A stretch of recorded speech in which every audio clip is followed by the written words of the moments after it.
നമസ്കാരം. പണ്ട് മുതൽ തന്നെ ഗുരുവായൂർ ക്ഷേത്രത്തെ തകർക്കാൻ ദേവസ്വം ബോർഡിന്റെ നേതൃത്വത്തിൽ ഒരു നീക്കം നടത്തുകയുണ്ടായിരുന്നു. എന്നാൽ ഇന്നലെ ഗുരുവായൂരിൽ സകല നിയന്ത്രണം അങ്ങേയറ്റം വിശ്വാസികളുടെ മനസ്സിൽ ഹിതമുണ്ടാക്കുന്ന രീതിയിൽ വിഷമങ്ങൾ ഉണ്ടാക്കുന്ന രീതിയിലാണ് ദേവസ്വം ബോർഡ് ഇന്നലെ പ്രവർത്തിച്ചത്. അതായത് ഗുരുവായൂർ ക്ഷേത്രത്തിന്റെ പ്രതിഷ്ഠാ ദിനമായിട്ടാണ് ഗുരുവായൂർ ഏകാദശി ആഘോഷിക്കുന്നത്. ഇന്നലെ കുറച്ചു ദിവസമായി ഗുരുവായൂരിൽ ഭക്തരുടെ ഹൃദയം പടിയുന്ന കാഴ്ചയാണ് നമ്മൾ കണ്ടത്. ഒരു ലോബി തന്നെ അവിടെ പ്രവർത്തിക്കുന്നുണ്ട്. ക്ഷേത്രത്തിന്റെ വരുമാനം മാത്രം ലക്ഷ്യമിട്ടുകൊണ്ടാണ് ദേവസ്വം ബോർഡിനെ മറയാക്കിക്കൊണ്ട് ഒരു ലോബി അവിടെ പ്രവർത്തിക്കുന്നത്. എന്നാൽ ഇതിലെല്ലാം നിലവിൽ ശക്തമായ ഒരു തിരിച്ചടിയാണ് ഗുരുവായൂരപ്പൻ തന്നെ നേരിട്ട് ദേവസ്വം ബോർഡിനും തന്ത്രിക്കും നൽകിയത്. നൂറ്റാണ്ടുകളായി ഗുരുവായൂരിൽ ഏകാദശി ദിനത്തിൽ നടന്നുകൊണ്ടിരിക്കുന്ന ഉദയാസ്മന പൂജ തന്ത്രിയും ദേവസ്വം ബോർഡ് ഭാരവാഹിയും കൂടെ ചേർന്നങ്ങ് നിർത്തി. ഇതിനെതിരെ വലിയ രീതിയിൽ ഭക്തരുടെ പ്രതിഷേധം അണപൊട്ടി. ഭക്തരുടെ വികാരമോ വർഷങ്ങളായി നടക്കുന്ന ഒരു ചടങ്ങ് നിർത്തലാക്കിയതിൽ ഉണ്ടാകുന്ന പ്രശ്നങ്ങളൊന്നും തന്നെ തന്ത്രിയോ ദേവസ്വം ബോർഡോ ദേവസ്വം ഭരണസമിതിയോ അവരൊന്നും തന്നെ കേട്ട ഭാവം നടിച്ചില്ല. അവർ അതിനെ തടയിട്ടുകൊണ്ട് മുന്നോട്ട് പോയി. ഭക്തർക്ക് ബുദ്ധിമുട്ടുണ്ടാകുമെന്ന് പറഞ്ഞുകൊണ്ടാണ് ദേവസ്വം ബോർഡ് ഉദയാസ്മന പൂജ നിർത്തിയത്. പക്ഷെ ഭക്തർക്ക് അതിൽ ഒരു ബുദ്ധിമുട്ടും ഇല്ല എന്ന് വ്യക്തമായ ഭക്തർ തന്നെ ഒന്നടക്കം പറഞ്ഞു പറഞ്ഞു. ഗുരുവായൂരിൽ ഏതെങ്കിലും പൂജകൾ മാറ്റണമെങ്കിൽ ദേവഹിതം നടത്തിയതിനു ശേഷം മാത്രമേ അതിലൊരു മാറ്റം കൊണ്ടുവരാൻ കഴിയുകയുള്ളൂ. ഗുരുവായൂരിൽ പരശുരാമനാണ് പൂജാവിധികളെല്ലാം ചിട്ടപ്പെടുത്തിയിരിക്കുന്നത്. അതുകൊണ്ട് തന്നെ അതിലൊരു മാറ്റം കൊണ്ടുവരാൻ തന്ത്രിക്കോ ദേവസ്വം ബോർഡിനോ ഹൈക്കോടതിക്കോ സുപ്രീം കോടതിക്കോ പോലും കഴിയില്ല.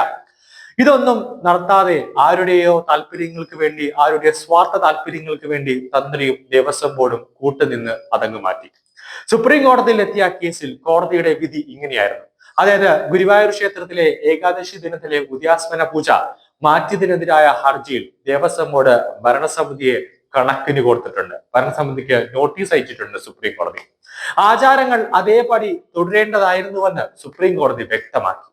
ഗുരുവായൂർ ക്ഷേത്രത്തിന്റെ വെബ്സൈറ്റിലെ പൂജയുടെ പട്ടിക അതേപടി നിലനിർത്താനും കോടതി നിർദ്ദേശിച്ചു.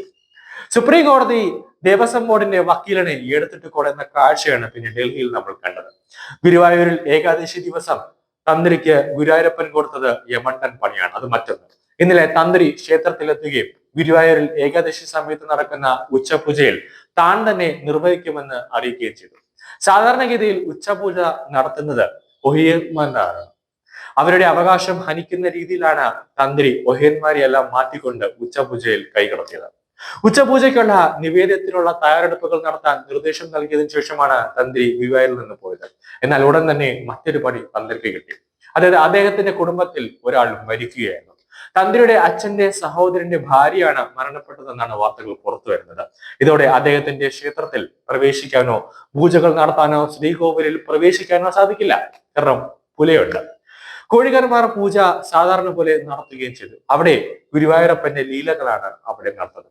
അതായത് ക്ഷേത്ര ആചാരങ്ങൾക്കെതിരായി പ്രവർത്തിച്ച തന്ത്രിക്ക് തത്കാലം ഗുരുവായൂരിൽ വിലക്ക് ഗുരുവായൂരപ്പൻ തന്നെ കൽപ്പിക്കുകയാണ്. അത് മാത്രമല്ല, വീട്ടിലെ കാരണവർ മരണപ്പെട്ടതിനാൽ പുലയുള്ള ഗുരുവായൂർ തന്ത്രിക്ക് ഏകാദശിയോടനുബന്ധിച്ചുള്ള 10,000-കണക്കിന് ഭക്തർക്കുള്ള അന്നദാന വിളക്ക് കൊളുത്തി ഉദ്ഘാടനം ചെയ്യാനാവുമോ? ക്ഷേത്രാങ്കണത്തിലെ ഓഡിറ്റോറിയത്തിലായിരുന്നു അന്നദാനമെങ്കിലും തന്ത്രിയുടെ ഈ ചെയ്ത് ശരിയല്ല എന്ന് തന്നെയാണ് ഭക്തർ ഒന്നടക്കം പറയുന്നത്. തൊഴുതു നിൽക്കാൻ ദേവസ്വം ബോർഡിലെ കുറെ കഴുതകൾ ഇന്നത്തെ ഉദയാസ്മന പൂജയും മുടക്കി. പാവം ഭക്തരുടെയെങ്കിലും വിവേകപൂർവമായി പെരുമാറാമായിരുന്നു. അതായത് ഗുരുവായൂരപ്പൻ തന്നെ തന്ത്രിയെ പടിയടച്ച് പിണ്ടം വയ്ക്കുന്ന രീതിയിലേക്ക് കാര്യങ്ങൾ എത്തിയെന്നാണ് നവമാധ്യമങ്ങളിൽ ഒന്നടക്കം പറയുന്നത്.